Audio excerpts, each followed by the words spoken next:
Assalamualaikum warahmatullahi wabarakatuh. Perkenalkan, nama saya Santika Rosikotonima dengan NIM 008011188242908. Di sini saya akan menjelaskan program mencari kuadrat ya. Kuadrat ini 3 kuadrat ya. Pangkatnya itu atas-atas. Jadi misal 2 pangkat 3 kali 2 pangkat sekian.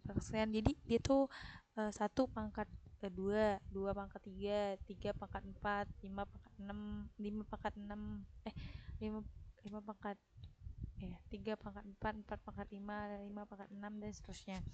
Nah, untuk penyelesaiannya ya, ini kita menggunakan rekursif ya. Jadi pemanggil. Nah, memanggil akan memudahkan juga untuk kita begitu. Jadi yang pertama kita itu input dulu fungsi main. Nah, tadi untuk membaca rekursif itu kita tetap baca di main terlebih dahulu.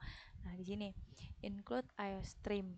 Nah, IOStream file header IOStream using SPSTD itu library compiler std.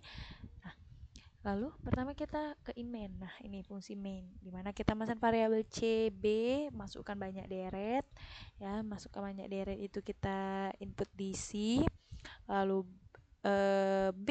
Nah, jadi kita akan panggil nih hitung C. Nah, hitung C. Nah, kita masuk ke hitung. Nah, di sini untuk fungsi hitung ya, fungsi hitung kita umpamakan dengan n. Nah, jadi si C ini tadi kita ubah dengan n. Nah, di sini.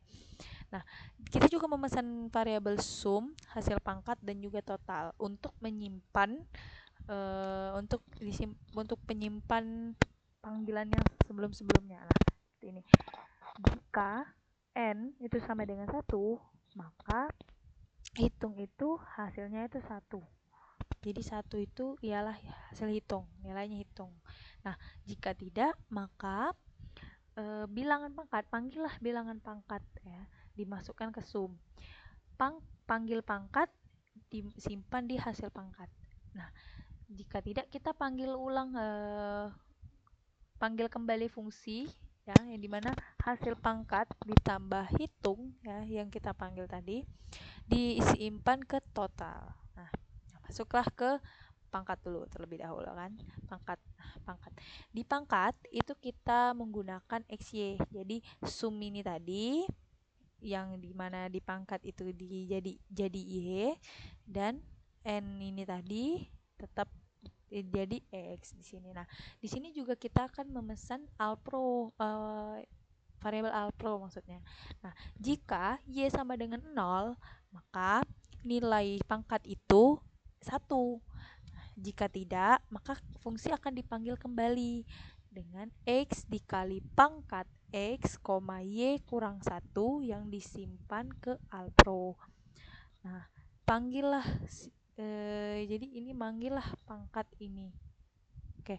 Nah, yang ini tadi pangkat kan. Nah, jadi di sini juga ada dipanggil bilangan pangkat. Nah, bilangan pangkat tuh kita masuk ke bilangan pangkat. Nah, jadi di bilangan pangkat itu n ini tadi jadinya di bilangan pangkat jadi p. Dipesan lagi variabel a. Jika p sama dengan 1, maka dia akan bilangan pangkat itu mencetak p, menghasilkan ini. Jika tidak, maka panggillah lagi. Fungsi dipanggil kembali dengan p dikali bilangan pangkat p dikurang 1 disimpan di a, disimpan di sini. Diulang lagi panggilan. Nah, untuk di main, nah jadi hitung tadi dipanggil. Ini tadi dipanggil. Ini jadi itu tuh berkaitan loh, berkaitan. Jadi hitung tadi dipanggil, disimpan ke B, lalu mencetak hasilnya yaitu B. Seperti ini. Untuk di algoritma pemrogramannya itu dibuat terpisah. Nah, untuk pseudocode-nya itu sama, hanya berbeda di bagian in out. Nah, returnnya itu bilangan pangkat. Kalau di sini bilangan pangkat, di sini pangkat, di sini hitung. Untuk flowchartnya itu dipisah 4 ya. Nah, ini seperti program yang di bilangan pangkat. Nah, ini main, kondisi, proses, and lalu pangkat, bilangan pangkat, start, nih, kondisi, proses selesai. Bilangan hitung, flowchart hitung,